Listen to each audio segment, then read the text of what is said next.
Hello, welcome back to Sravani in Germany. ఇవాళ మీ ముందుకి వచ్చేసాను పాలకూర డిష్తో.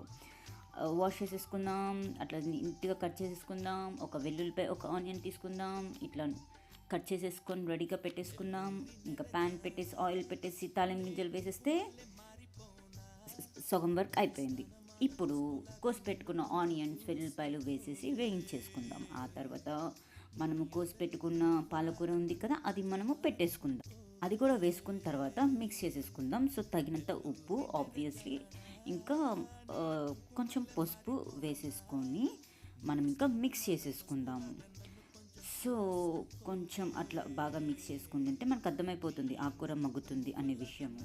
ఇంకా దానికి కారం కూడా వేసేసుకుంటే సరిపోతుంది. యాక్చువల్లీ మనం మన కంట్రీలో ఉన్నప్పుడు మనకి ఎన్నో లీఫీ ఆప్షన్స్ ఉండేవి, ఎన్నో తినేవాళ్ళం. ఇక్కడ అసలు చాలా రేర్. ఇంకా నాకు దొరికినది ఇదొకటి, పాలకూర దొరికింది. ఇంకా పాలకూరతో డిష్ చేసుకున్నాం.